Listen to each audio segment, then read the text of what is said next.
Morning, and it's a Father's Day edition of the Discord discussions. Some of our panel is obviously doing stuff with their family, so wish all of them a happy Father's Day. And to all you fathers out there, I know normally there's so much fanfare for dads all the time that it kind of gets lost, which I think will make an interesting topic is to the relevancy of Father's Day in modern society in comparative to the Mother's Day mania that previously transpires. And it's not centered around saying, oh, men are better than women or women are better than men. It's more the aspect of I'm interested in unpacking the idea that men don't need to be celebrated, that this is just what we're supposed to do. And why is it that very little praise is heaped on men, and arguably everyone wants to blame men for every negative thing that goes on? Like I saw a TikTok video, and this girl is just going off on a tangent. No man should ever approach a woman in a parking lot. Like, don't ever. It's like, what world do you operate in that you think that you can dictate to the majority of society? Because I think men outnumber women, don't we? Not sure. No, women outnumber men by like 1%. I think it's like Wow. 51-49. It's very close, but they slightly outnumber us. Right. But like their their idea that we're not allowed to approach them because we're a danger is really the point. Not that women act generally this way, but men are often framed in a light that we're bad. Inherently, we have a propensity to do bad. And it's like, I wonder how much of that plays into society's lack of any real celebration of men. And then when men do get celebrated, there's a caveat, or you'll see, well, single moms are dads too. You see that, it's funny, you see that post pop off all over Facebook. Look, all you single moms, you've had your day. You're not a dad, you know. And I wonder how much, and this is opening up a couple of different venues, but they all tie back to how society views men as an expendable resource that there will be another one. If that one doesn't want to do it, well, I'll just get another one. So, what do you think in regards to how men are viewed in society, Fly? Well, happy Father's Day to the fathers. You too, my friend. Every day should be a Father's Day if you're a father. We already know that in the country that we live in, just and put something in June. We gotta get some money from the consumers out of June. Yeah, but anyway, we know what the business is, consumerism. But a father is a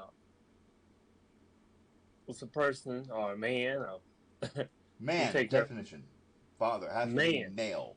that's the only way it could be. It's a father that take care of his children or child.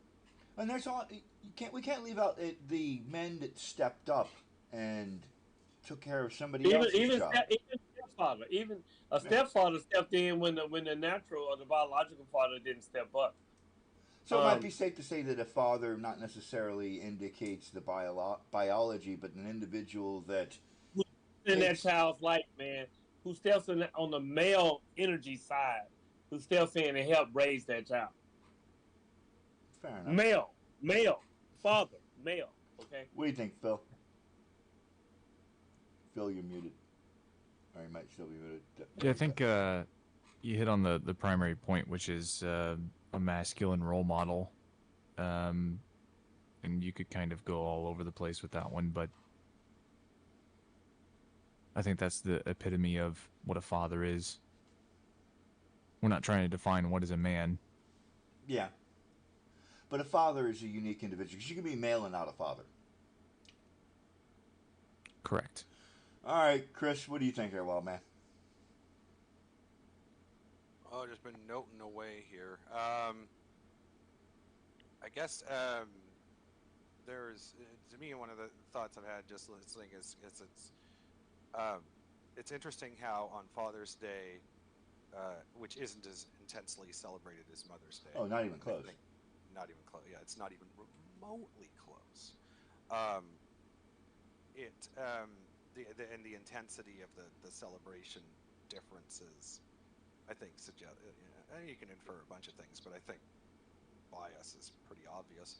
Um, it's not news, but to me, it's kind of interesting how you take. So you take Schrodinger's. We won't violate terms. So Schrodinger. Well, no, it's not violating terms. You just don't want to get copying the algorithm. But Schrodinger's grapist. Where you have this idea. Oh no, you know what? I don't think we're going to worry about that, are we? Yeah, we're too small.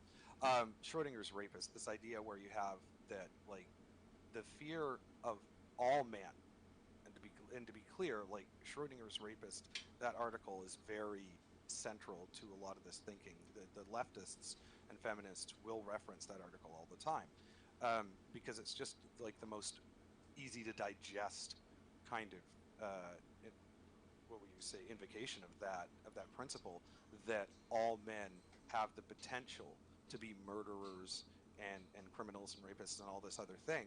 And it's like, okay, so how do, like, the thing I just keep, like, that thought and yay fathers on Father's Day, those two thoughts to me just they can't coexist. I mean, that's because any time, like, so if you're, so say it's Father's Day, and like, just to really emphasize it, so it's today, and you're a lady and you have an encounter with a strange male, and the encounter, you're starting to get that feeling like, oh, like, where you're starting to wonder, is this guy a bad guy?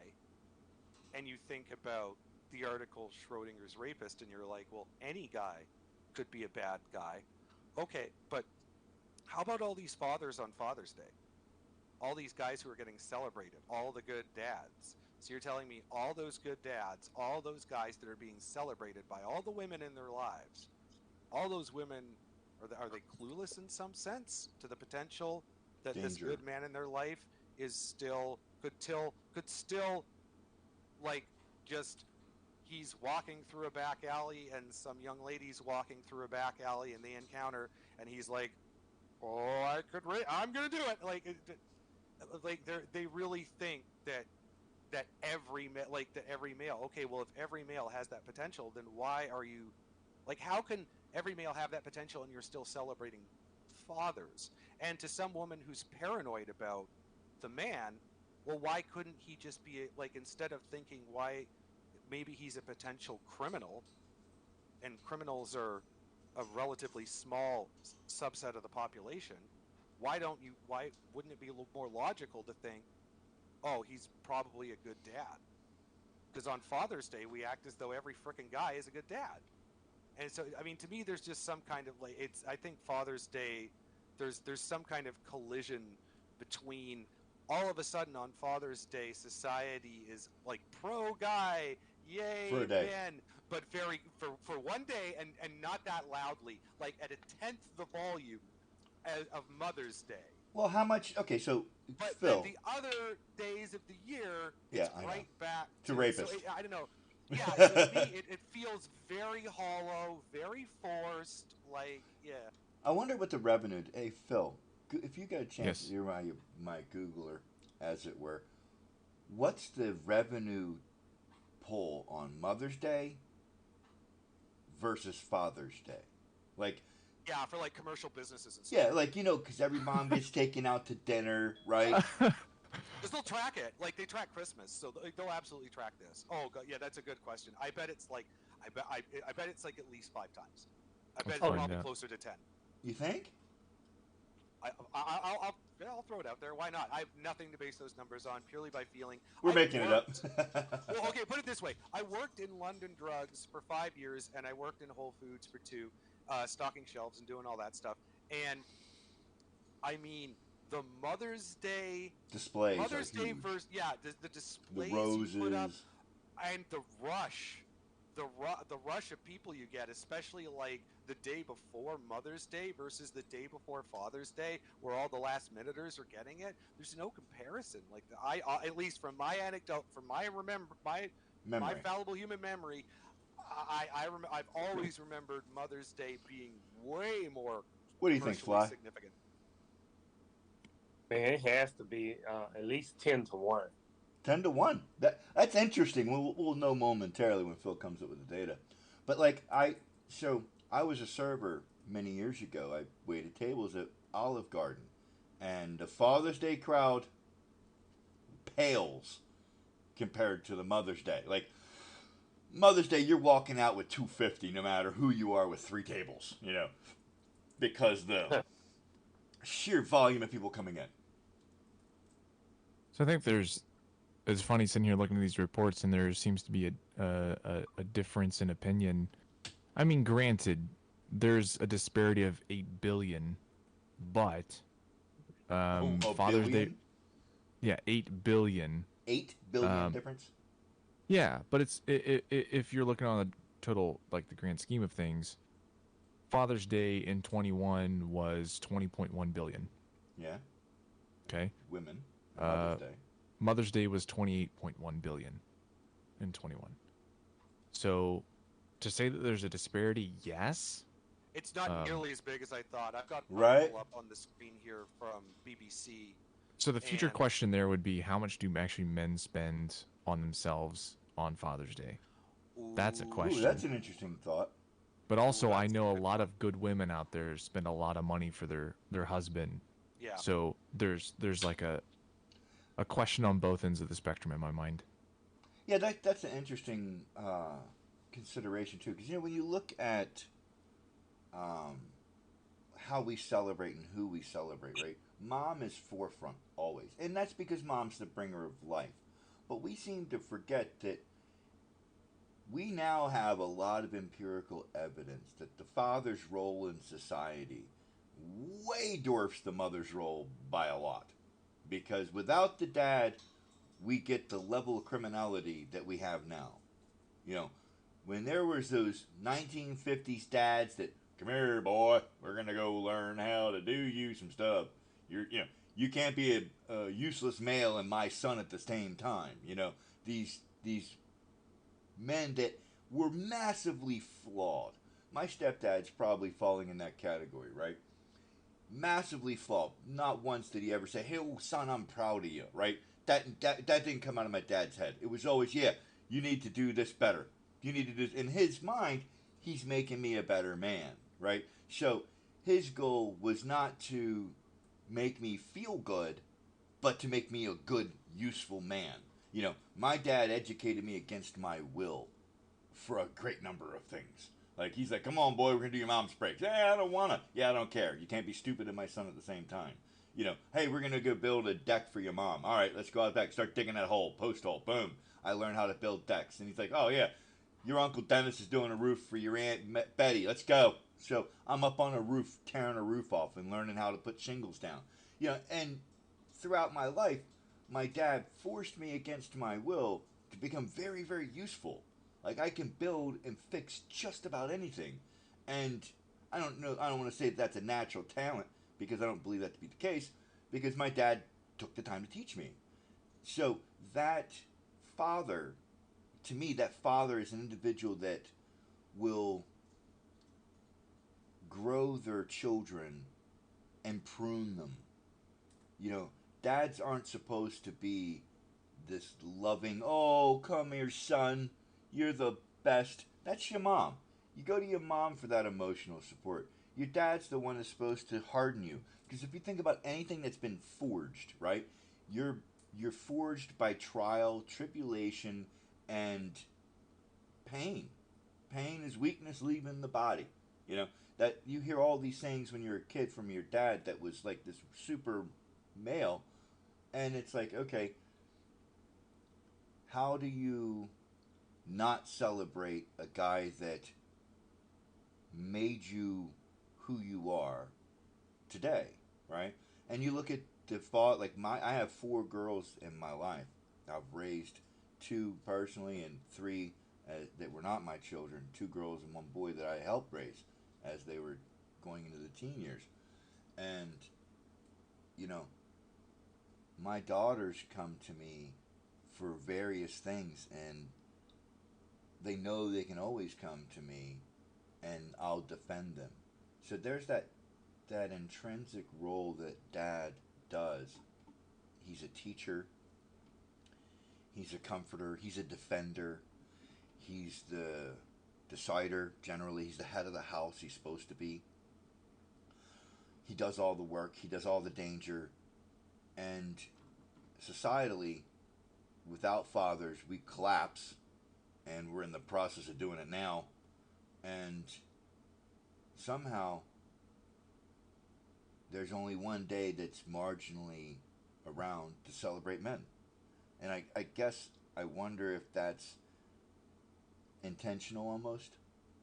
And I'm going to put a bunch of stuff out there, so I'll let Phil jump in first, and then Fly, and then ML, tell me what you think. I mean, you're not missing anything. You're not. You know, like my father was exactly what you described, where he didn't say I love you or hug me much at all. But if I were to talk about a male figure, he was and is probably still someone that I refer to, right? But there have also been a lot of fatherly figures in my life that I looked up to. And so, but he's primary on that list. So we're not falling far from the tree in this conversation. What do you think, Fly? Well, my father, he was in and out of my life, so I had father figures. I was getting ready to make that point, and I'm sorry to interrupt you, Fly. I don't want to necessarily qualify his father 100% as blood, because I know men like my stepfather.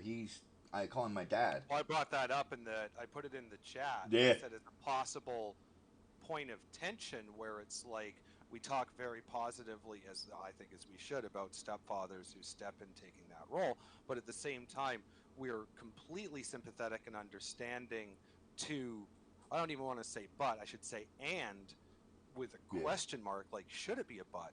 We're completely understanding and sympathetic to males who object to, who want to raise their own biological children.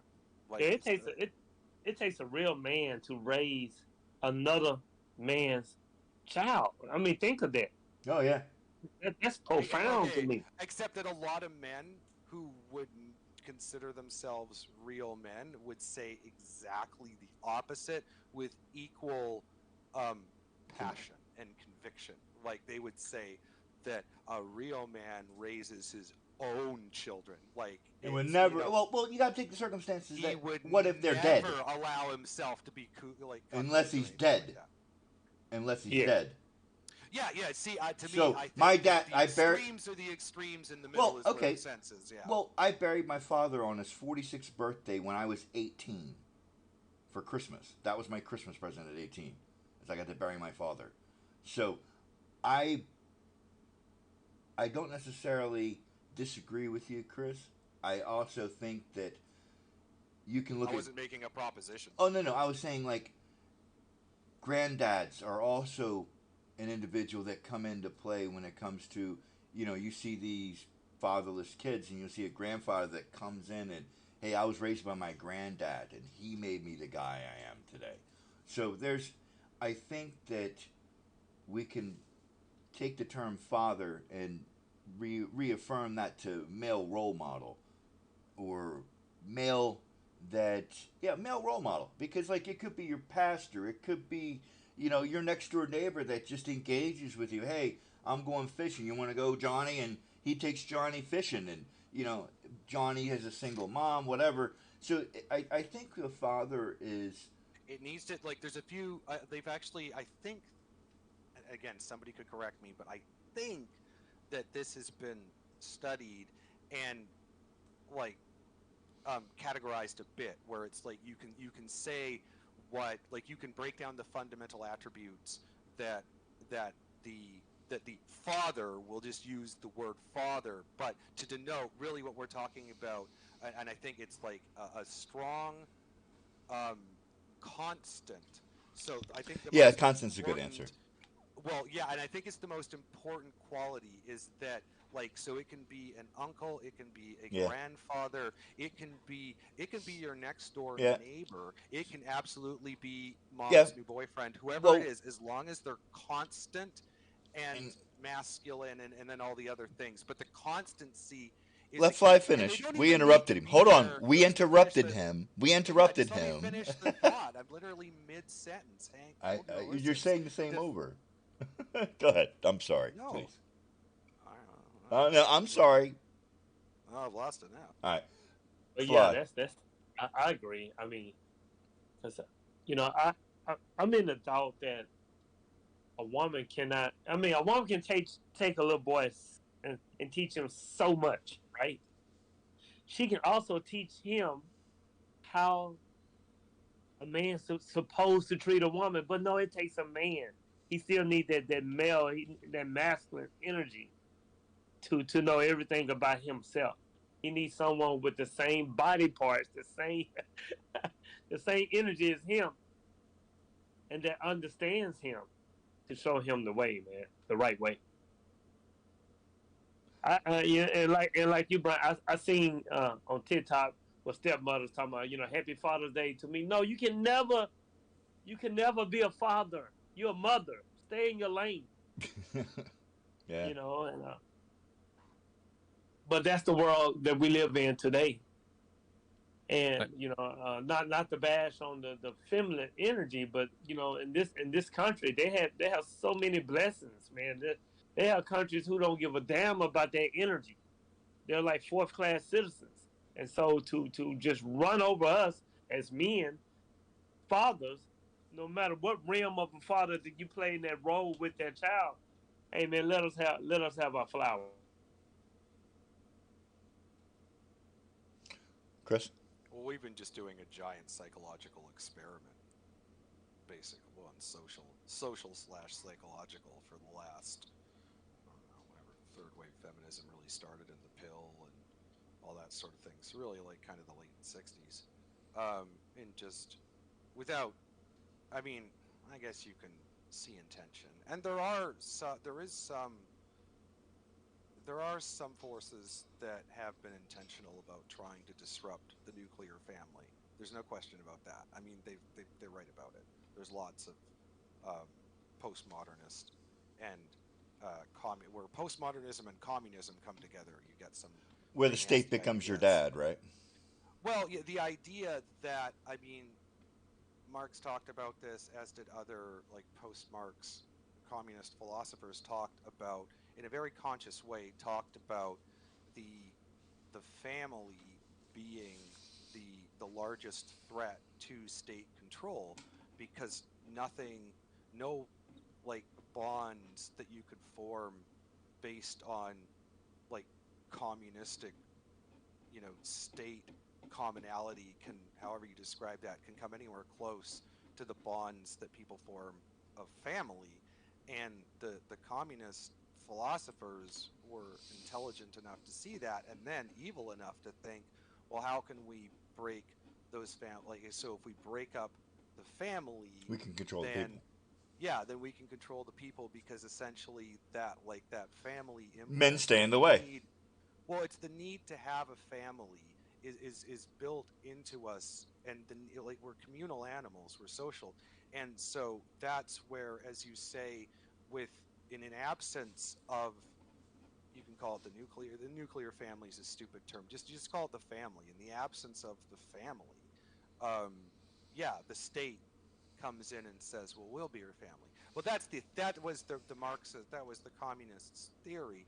Um, I think the reality is that anyone who comes into that void of family, well, you know what? Let's make it congruent to this. Let's make it more relatable to this, because it's not just about having a family. It's about having a balanced family. It's about having a good family. Because if you have a bad family, the outcome to you can be just as bad as having no family at all. So so to make it about about Father's Day and mother and balance and all that sort of thing. Basically, we experimented in our society with fatherless slash weak fathered homes for several generations. Now, not with everyone, but with a significant Oh, portion. with the black people. Uh, oh God, no, man. Oh, no, hold on, Why would you have dragged? No, okay. So, track me for 1 second. I can't just Okay, say that it's without more losing mine. represented in their community. Sorry, it took me a second to track that. It is more like the fatherless situation in particular, like absent fathers, is 80%. definitely more. Well, it was. Here's an interesting. So what was it in the late '60s? There, somebody, there were a bunch. Somebody did the statistics, and um, the lack of what was it? Yeah, so single parent households in the black community Was none. had gone up to 25%. And at that point the white community was at 5%. And that sounded alarm bells when they being like sociologists and the people who look at that sort of stuff. And they're all, of course, very liberal, very leftist, very interested in the black community and racial issues and their suffering and all that sort of thing. So when they saw 25%, they rang alarm bells. They said this is 5 times what it is for white people, which is 5%, 25%. That's a quarter. That's crazy. We have to do something about that. Fast forward to now. 80. Last I heard, it's between 70 and 80%, depending on where you get. The lowest I've heard is 70.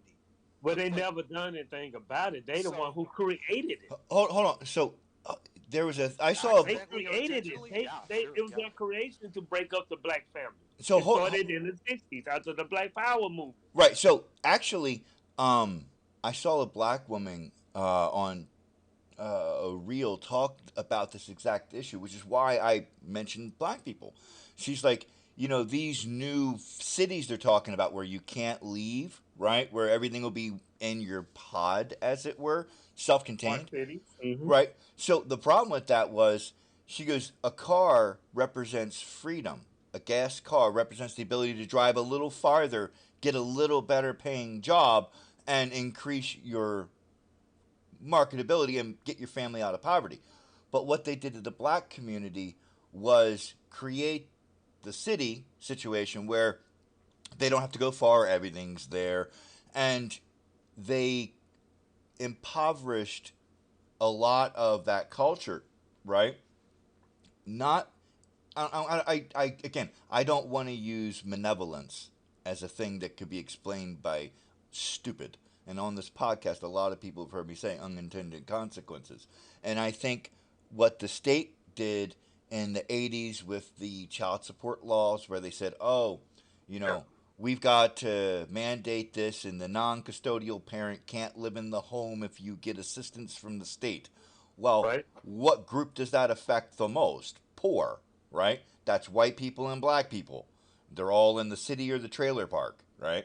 So that group of people and then the state, and if you watch kind of like a 10,000 foot view, the state wants your school is left to raise the children because the father isn't permitted to be in the home legally because they have to extract money from him to pay for the kid versus helping that family stay together, because it was a big debate in Congress because the Republicans are like, oh yeah, we should incentivize marriage. And I think this was right around, when was that study done about the family? And they say incentivize marriage in the sense of like, yeah, they were going to give you a tax credit. Yeah, we should give better tax breaks. And that way, I'm like, the only way you can really incentivize marriage, in my opinion, is you have to have an economy that can support, that can give jobs to men where they can make enough money to survive support their family and support them, like not affluently, but at least well, where they're not feeling panicky, where the wife feels that she needs to work because they're just too close to bankruptcy, right? Like, and that's why Trump, in my opinion, that's the reason that Trump, the main reason I think Trump got elected is because Trump went to all the flyover states and Hillary skipped a bunch of them. Hillary it couldn't be more obvious to anyone that if you were to ask, which of these two candidates, regardless of anything else you think about them, but just which of these two candidates is more in touch with how regular everyday people think. As odd as it is to say, it is the billionaire with his name on towers. Like, Because he'll sit down and talk to people. because he'll just wade into people, and unlike Hillary, every time Hillary tried to have interactions with regular people, and it was, as the teenagers say, so cringe. When Trump interacts with people, the worst it's going to be is hilarious. Right. But most of the time they're just really happy. He seems honestly like genuine and happy to meet him. Like he's but yeah, the main thing he did was he went around to all those all those places that 50 years ago, 75 years ago had really good manufacturing jobs. Like all those manufacturing jobs that got exported overseas, you know, they either came from cities like Detroit Baltimore. or Baltimore, yeah, or they came from like towns that were built around industries that just like basically disappeared or turned into these like white trash ghost towns. And those people haven't been acknowledged by anyone like at the level of a president for so long. And Trump came around and was like, hey, Yeah. you know what I'm going to do? I'm going to start bringing back American jobs, high-paying jobs that'll allow you to support a family again. And it got him elected. Yeah. And so it's like, is there a desire for that? And people automatically equate it with, oh, you want to go back to the 1950s. And it's like, Yeah. not entirely, because we're not unsophisticated. But when we say go back to the 1950s, we're not meaning bring back Jim Crow. We mean, can we go back to a point where, well, I'm just talking about economics. Can we go back to a point where one person can feed a family off of their income if they work hard and yeah, that's and the do question the right that turns into things? standard of life. Yeah, because I think that cures a lot. Like right now, I don't know what it is in America, but it's really depressing in Canada. In Canada, it's over 50% of our population are literally living paycheck to paycheck.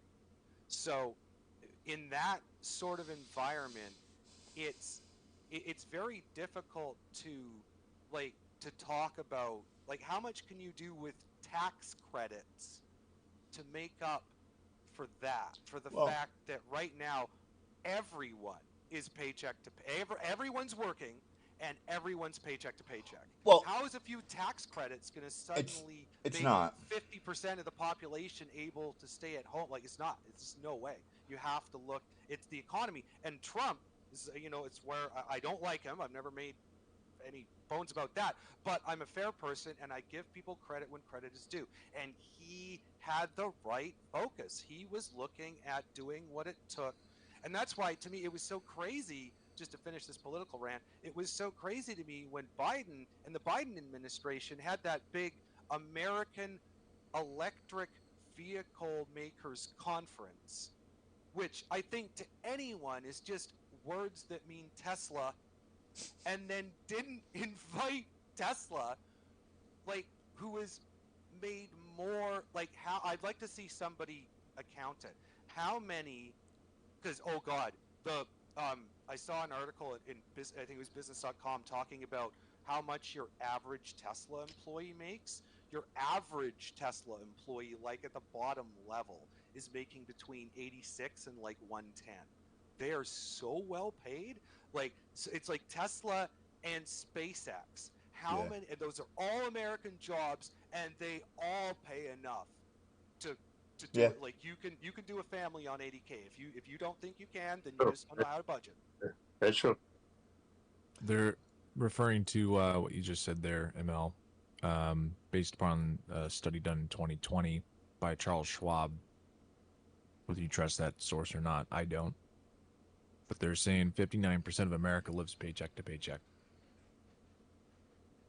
I wouldn't trust it in the sense of like it's Well, within plus or or minus. minus 3%, but I would trust it being within plus or minus 5 to 10. Yep. And even if you give it 10. negative 10 and it's at 49, that's still good. Like, yeah, so that's good enough for me.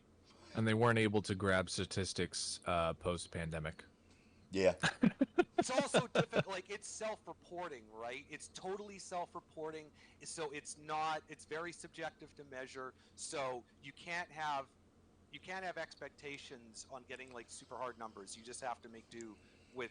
So I hear 59, and I'm like, if it's to me, if it's anything, if the true number is anything over a third, and even a third, I'm kind of like, that's not ideal. A quarter isn't ideal. Ideally, it's like single digit. Ideally, everyone is able to pay what they need to and then save a little bit, right? But you know, it just comes. It's an arbitrary. It's where your emotions kick in. I mean, Well, there's some, and I want to bring our topic back into fathers, as we've definitely gone way off on a tangent there, and not well, if we unjustly. want to talk about bringing fathers back in the home, There's- yeah, you do have to talk some economics. Right, and I agree with you, and there's where I think it becomes an interesting thing in which, you know, men will have no problem working hard, right, and women will pick up slack, and there's, I think, a certain level of onus on our society being jacked up right now goes to men being lazy, unwilling to step up, unwilling to do what's necessary, unwilling to sacrifice their fun to take care of a child. So we can't Those are all things that your father, or that the masculine, right, because those are all Mike. That's all about like the psychological, the big five. It would be conscientiousness. Mm-hmm. And as far as I can tell, I mean, like, it's the as JP says, like, of the big five, the single biggest predictor of the big five for success, and certainly in terms of financially, but really mental health, the whole bit, is conscientiousness. You want to be high in conscientiousness. You know what's incredible is, on top of that topic, you're talking about making the sacrifice. I don't remember how many times I remember getting up with my dad 4:45, 5:15 every morning from when I was like, as far back as I can remember, till I was 18. Every morning. He'd come home wasted, it's concrete, right? It's not an easy job. No. So, especially rehab, I don't know if it's any worse. It's hard either way. And it took its toll. It did. And to say that men these days, they're like, well, I don't want to do that because, well, I don't want to work. It's like, what do you mean? Where else do you find satisfaction in order to take care of other people? You know? Yeah, there's this, just to add to that, because I agree, like, it's something I've encountered in a bunch of guys throughout my years working, where there seems to be this odd, I shouldn't care, I'll just describe it. There's this idea that working to live is bad. Just to say it as simply as I can. And like, to me, it's laughable to articulate, because it's like, how sheltered, like, because I just immediately reject their proposition, and it's also how selfish. It's laughable. Well, I just immediately start trying to, like, deconstruct, like how do you get there? Yeah, exactly. How did you get to that? Like, yeah, how did you walk that bullshit back? Yeah, it's like, show me the trail of breadcrumbs that led to that conclusion. It's like, how did you get there? Wow. Yeah, because I can't. I can't. But, like, immediately, yeah, I no. can't. No. Like, nope. I get. That's an uncrossable chasm. No way. I can't take more than a week off without I feel weird.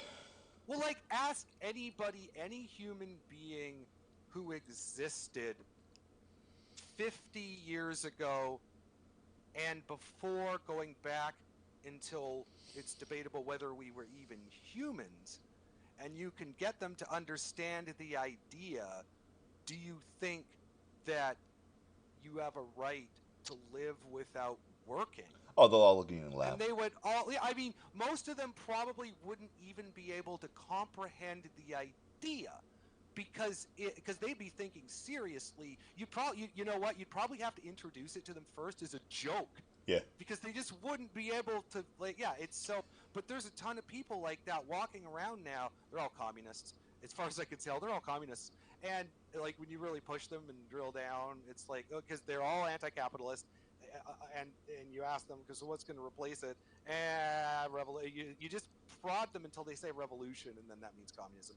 And yeah, but it's just this idea that, and it's all like, oh, corporations are taking too much. They're exploiting the workers. You can't be a dude said this to me the other day.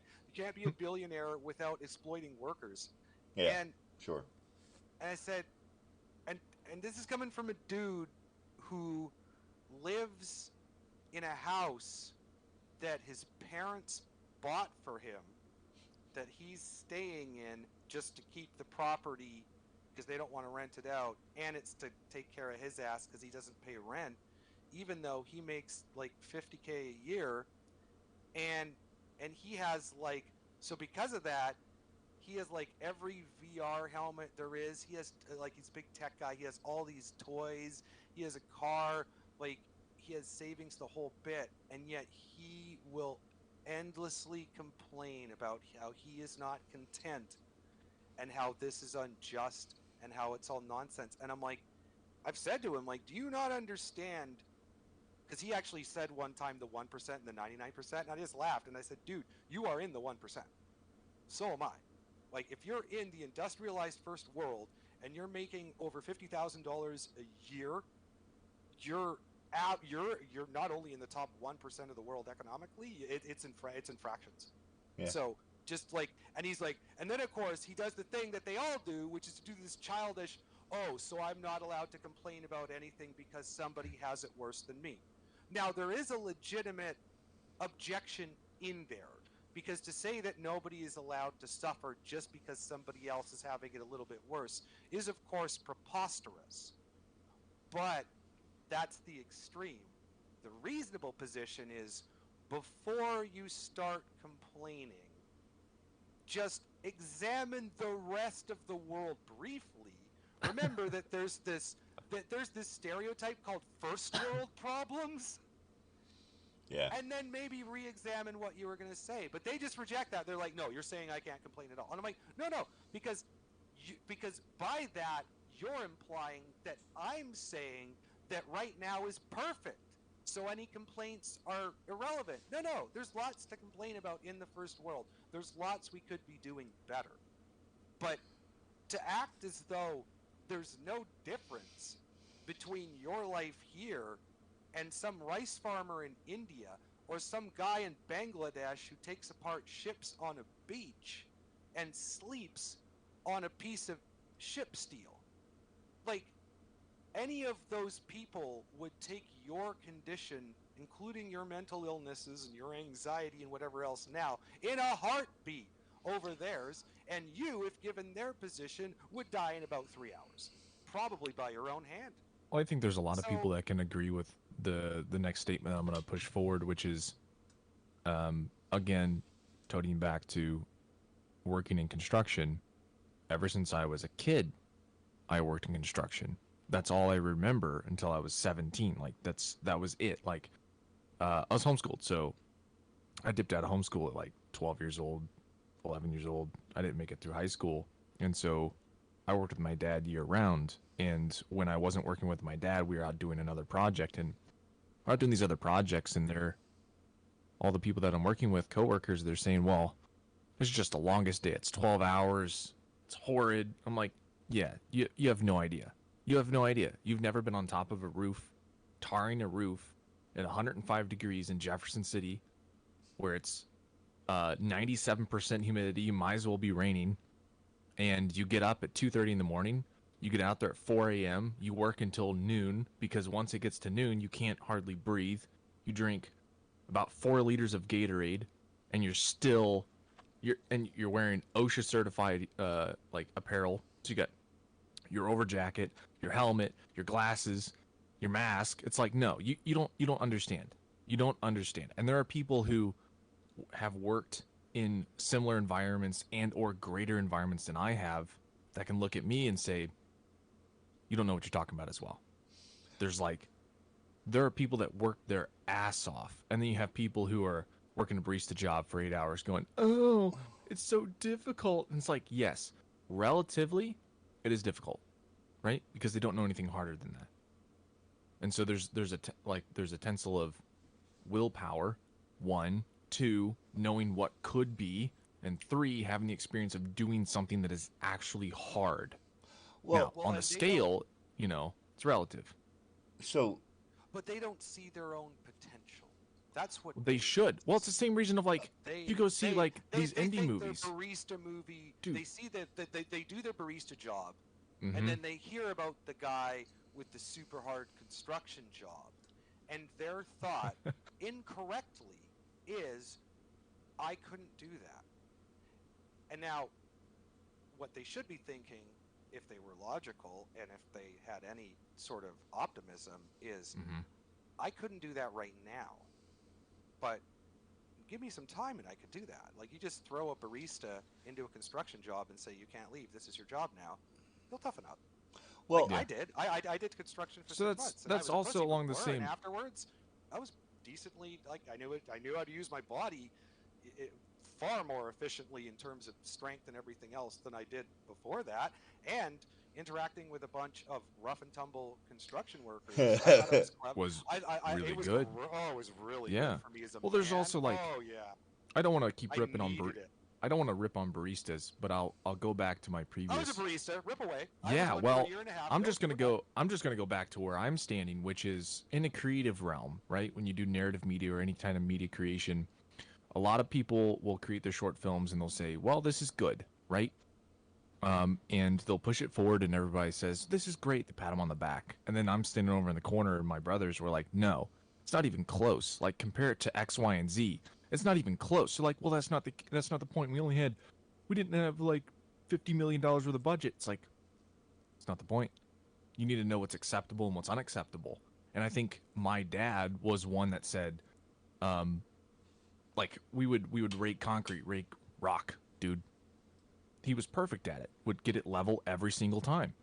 And every single time I wasn't on point, he would go back and fix it because it wasn't enough. It wasn't good enough. And even though it's imperfect science, you have to understand what is acceptable, and you have to raise the bar of what you consider acceptable. And this ties into, I guess, what my dad taught me in terms of competence and considering one of those branches being what is acceptable. Where's the bar at? Where is it? And I think your father sets that for most men. Because for a lot of things. So, yeah. Fly. Hey. Who was the man that set the bar for you? And I'm going to say this prior to your answering, because I think you can't exclude religious figures, because Jesus is the ideal male by a long shot. He was not weak. He was strong. He was compassionate. He was conscientious. He was, Jesus is the ideal male role model by a lot and by a large standard. So I don't necessarily want you to answer the question with just the idea of the person that sired you. So who was the male that had the most influence in your life there, Fly? Now, when I was the younger side of me, it was Malcolm X. When I read the autobiography of Malcolm X, it changed my whole life. I read the book 5 times. It changed my life. And I was 23 years old when I read that. How so? And the reason why, because the way he was raised and the life experiences that he went through, I went through that as well. I can relate. I'm about a man coming out of a depths with no father, right? father figure and come to where he's at now. He was self learned. He defied the odds. And at that time of my life, I was going through things. I was incarcerated, and that book was probably even today probably the most important book I ever read in my life. The autobiography of Malcolm X. Well, we know Phil's father was his influence. What about you, Chris? Yeah, I had to think about it for a while, and I was like, you know, I don't have like a primary influence, but I guess if there's like one guy, and I knew it when he died recently, who really I've admired him in every way I can admire a man without being homo. Like it's, you know what I mean? Like it's just like and I would love to emulate him. So I guess that's because I don't really hold. I can't think of another man that I hold in that sort of esteem. And that was Cormac McCarthy, who's I would argue the greatest American author of the latter half of the 20th century. I became aware of him kind of in my autodidact after getting kicked out of high schools. I started self-educating because that was in the early days of the internet, and yeah, and I became aware, and I was reading voraciously. I read, oh God, dozens of books a month, and it was all fiction back then. And I became aware of Cormac McCarthy, and just right away, I was just like, this guy's writing like nobody else I've ever read, and yet he's writing like the best of everyone else I've ever read. Like just right away, I was just struck by his writing and just how uncompromising it was, just completely original and unique, and yet at the same time, like traditional and like he writes with this neo-biblical language. It's just crazy. And then I started getting more interested in him as a man, which I don't normally do because I'm very much like the art and the artist are separate. So I don't care that Bill Cosby is a big pervert and rapist. Like I can still enjoy the Cosby Show. Same thing with Louis C.K. and all the rest. But with Cormac, I became very interested in him as a person, and I don't normally do that, and I haven't done that again. But everything I found out about him just kind of reaffirmed to me, like, yeah, this is kind of the guy. If I had to pick a guy who I want to be like, it's this guy. He never worked for another man in his entire life because he just thought at a young age, he just thought, I don't really like working 9 to 5s. You know, one life I get. That doesn't seem like a good deal to me. I mean, and he was so broke at times. Like one of his ex-wives tells a story about how, what was it? They were living. Well, they were squatting in a barn by a lake, just on some farmer's property. Farmer didn't know they were there. Somehow, um, where was it? Oh, it was. I think it was Columbia University in New York. Tracks him down. Some literary professors track him down to the barn and say, "Hey, we'll give you $5,000 if you come for us for a week to New York, all expenses paid, and lecture about your books." Because like he had written, I think by that time he had already written Child of God, and um, he hadn't written All the Pretty Horses, but he was already known in the literary community for sure. And he turned it down. They didn't have enough. They didn't have toothpaste. They didn't have enough money for toothpaste. Some guy came up to him and said, and with a check for $5,000, and he turned them down. And he said, everything. He doesn't like to talk about his work. He's like, everything you need to know is in the pages. And apparently that was his second ex-wife, divorced him right there because he was just absolutely uncompromising, and he died rich, revered. The fact that he doesn't have a Nobel Prize in literature is a scandal, and he'll get it posthumously now. I mean, it's just, but yeah, he's the guy who's just like, I can't believe that he managed to make a life the way he did. I'm just so admiring of it. And yet I'm very I'm not like him at all. I'm so risk adverse. The idea of even trying to do what he did terrifies me beyond the capacity for rational thought. I'm so risk adverse. Like the idea of being my own boss or striking out on my own. Now, I had a weak father. I had a really weak father. So maybe, like, I'm open to the idea. I've thought about it. Maybe if I had had a stronger father, I would be more like confident in myself, and I would have gone, and I would be more likely to take risks. I'd be less risk adverse. I'd believe in myself more, and I would be more willing to say, hey, I can, like, because my stepdad's said to me a bunch of times, like, dude, you should make your own business. Like, you shouldn't be working for other people. And other people have told me that as well. And I'm like, there's probably some truth to that. So I look at myself and I'm like, my own reticence is, I don't like to psychoanalyze too much, but I mean, when we're talking about fathers, I'm like, I had a really weak dad that I despise, and that probably, like, Hey, that it has to have influences had you. some consequences, and that probably is one of them. Yeah. So, one of the things that, and we're going to wrap it up because Phil had to go. Um, and I think that's an interesting thing to kind of put into articulation. Um, we are influenced by the fathers of our life, so much so that even 30 years or 20 years removed from their influence, we still feel the effects of their presence or lack thereof. Chris, you know, I'm not averse to danger. I'm not risk averse at all. I'm the opposite. I'm like, oh yeah, let's do that shit, you know.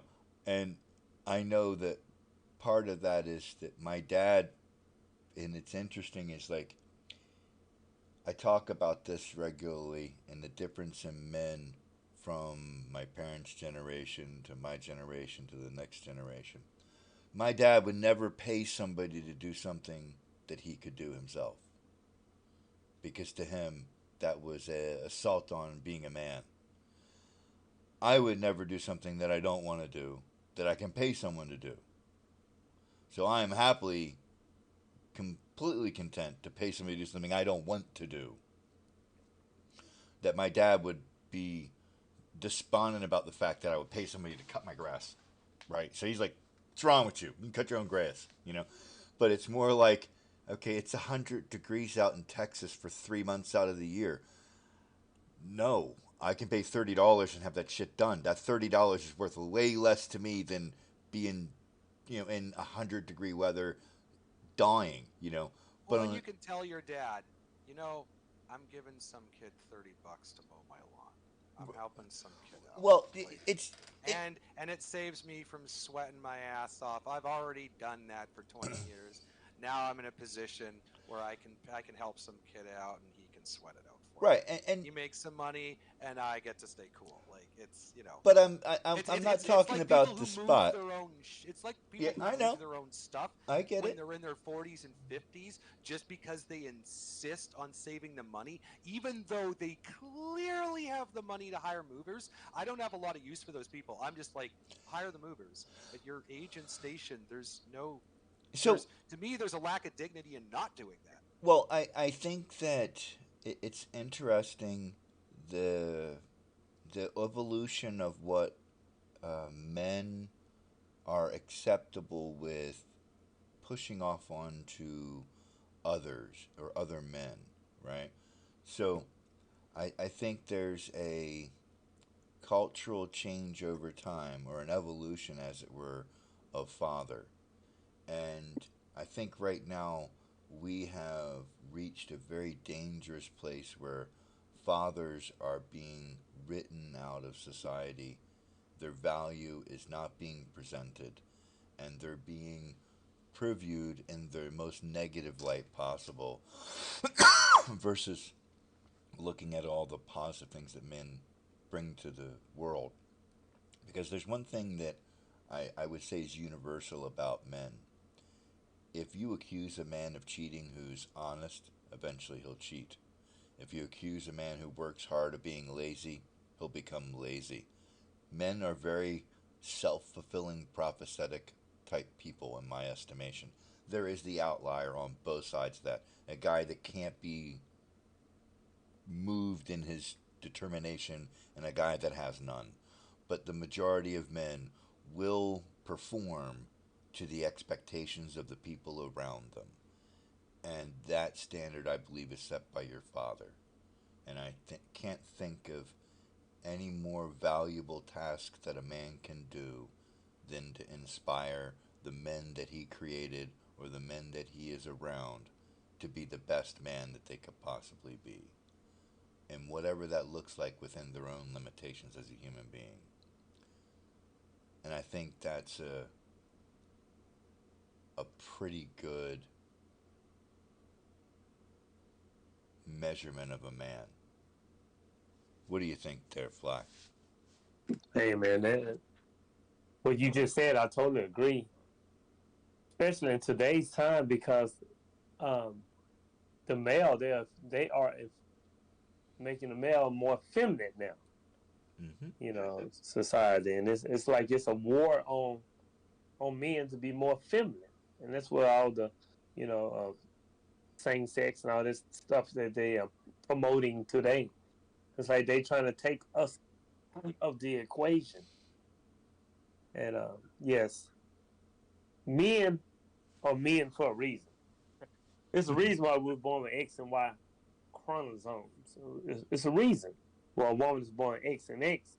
We the woman, she has the portal, but we have life within us. You see what I'm saying? It's a reason why we're males. Yeah. It's a reason. So yes. And Chris? if you need Oh, a sorry. good guy, you have a good person in your life, especially a good male to Celebrate another them. male, to a younger male. It's good to have that around, that energy around him to know the way. Chris? You're muted, buddy. Yep. Yeah, I'm just trying to write it out as a syllogism here. Um, just because I think it's straight lines, so let's read what I've read. So, just stating my assumptions here. So, human beings are efficiency machines.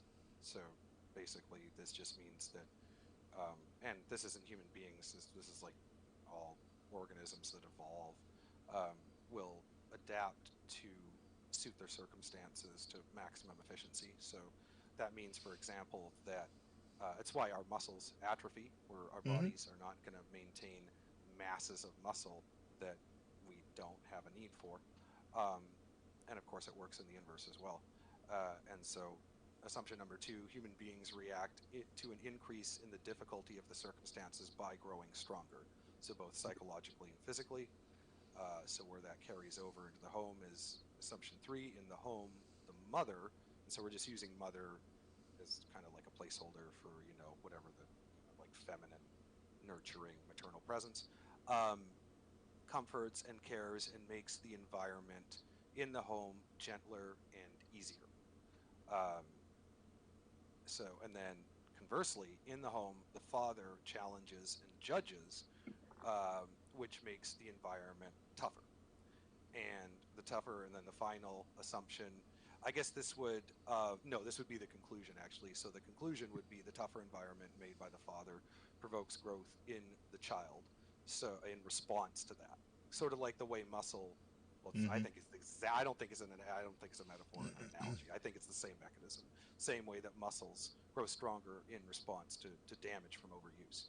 um, yeah, the father toughens up the child, and so without a father in the home toughening up the child, all the child is exposed to is the nurturing, maternal, making everything gentler and easy energy of the mother, and that energy is really vital and necessary, but it's also like it's been designed from the beginning to be balanced, By the and to male. balance that, yeah, that masculine energy that is supposed to be there. And by supposed, I'm using that in like a biological, historical, like not in some ethical framework, but like no, in terms of how we've been designed Yeah. as, like, by nature. Yeah, absolutely. So It yeah, takes as I two. was saying before, for the well, it does. Yeah, I mean, raising, especially human infants. Like, human infants take a lot to raise, a lot more than even chimpanzees. Oh Like yeah. 98% notch, that 2% a hell of a difference. Yeah, it takes so much to raise a human infant, especially now. And yeah, doing it with two people is just, again, like, to Infinitely resist better. any of this. Well, it's yeah. I mean, to resist any of this stuff is to resist like biology, psychology, right all the way down to basic math. Just use your logic and your common sense. One person trying to raise a child, you don't need to know anything about the person. Just Nope. one human being versus two human beings. Which child is going to receive more attention, more love, more care, more education, more discipline, more all the things that you need to raise a functional human being as told to us by our science and our psychology and our common sense and experience. It's all pointing in the same direction.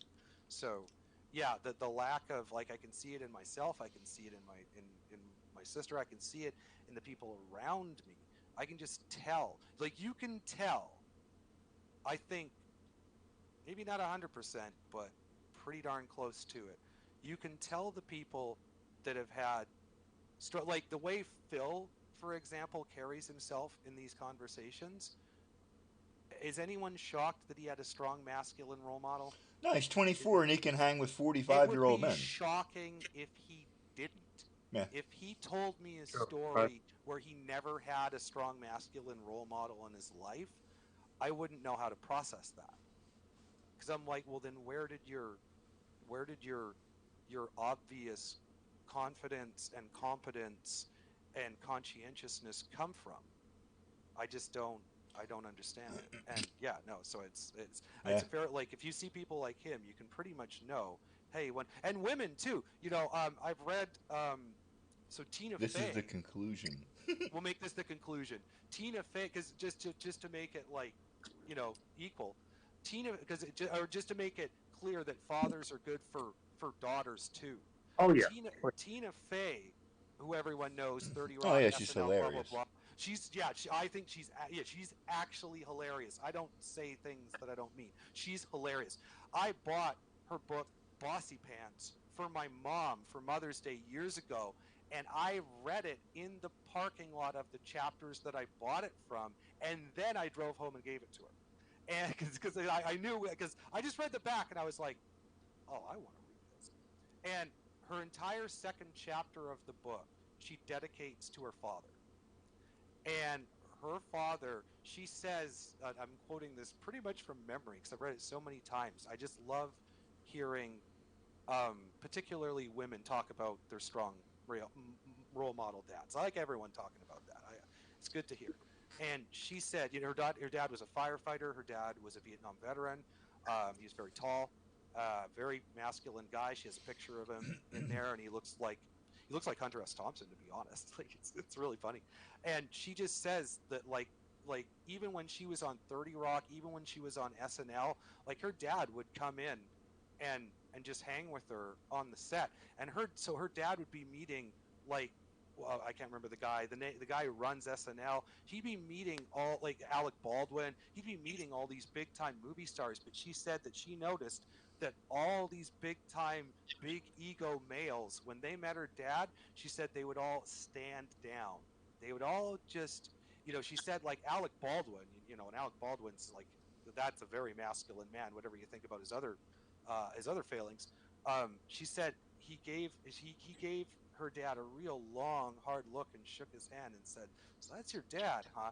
And she said it's like something's being rewired in their head, where it's like, and she said she doesn't really know what it is because she doesn't understand men at that level, and she's just wondered like, what are they thinking? Like, I better not yell at you because your dad's like a no nonsense kind of guy.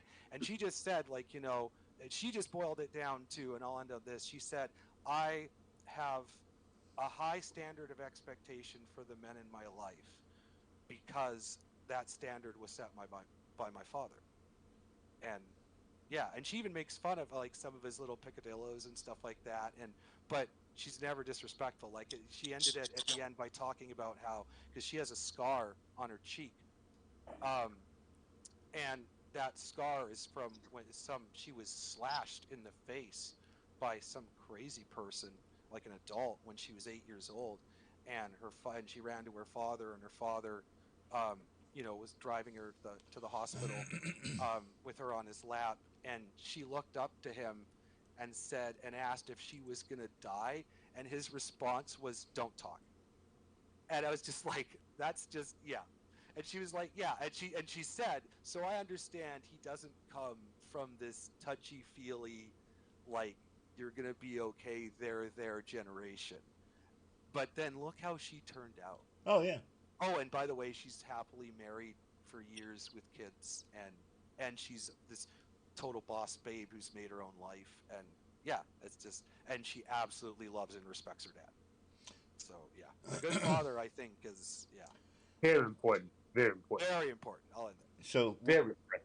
I'll close off by saying to all the fathers out there that actually pick up and stand in the breach when shit goes sideways, that work today to take care of their family, that do the things that are necessary regardless of whether they want to or not.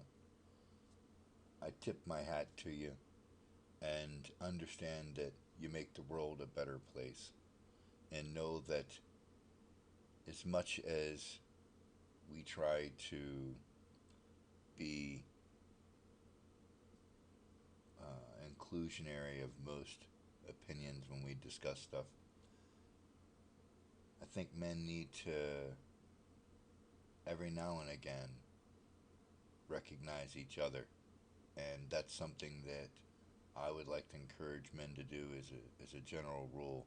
And, you know, Chris pointing out that Phil and the way he interacts with us at 24 years old is, you know, he behaves 40 years his senior based on the way he thinks and operates.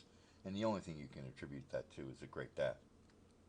So I think that's a pretty strong compliment to his father and the way he was raised. Now, to say Phil had an easy life is like, my God, no. You know, he's at 12 years old. You don't want an easy No, life. that's You really, you want a no. life that's You're hard forged. enough. You're It's forged. not too hard, but hard enough. Yeah, And, to and challenge. that's what To people, challenge.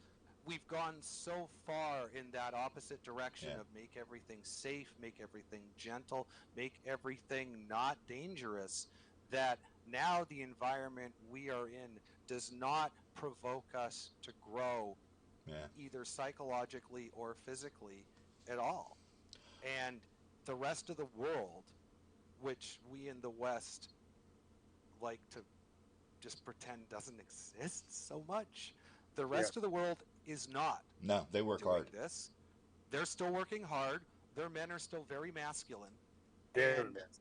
yeah, if anything, like the rise of right wing populism that is swept throughout Europe and is solidified in places like Russia and sub-Saharan Africa is in reaction.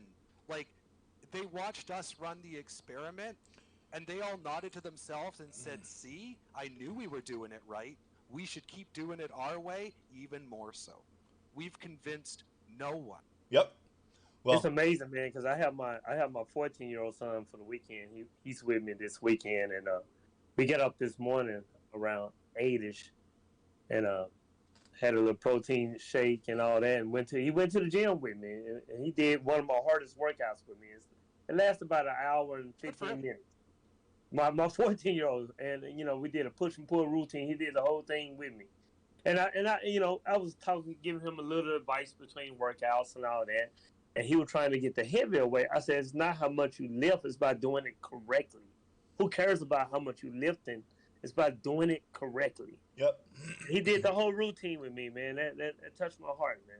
Well, I'm Touched my glad heart. you had a good time with your son today. Now go spend the rest of your day with your son. Already, man.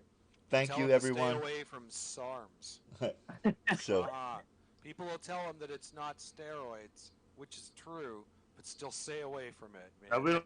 Keep him on the straight and Thanks, narrow, man. because man, That's right. gyms are friggin' dangerous for young men now. I mean, Yeah. the amount of steroid use is out of control. all right, folks, Anyway, we'll see you that's next a week. topic for another time. Right.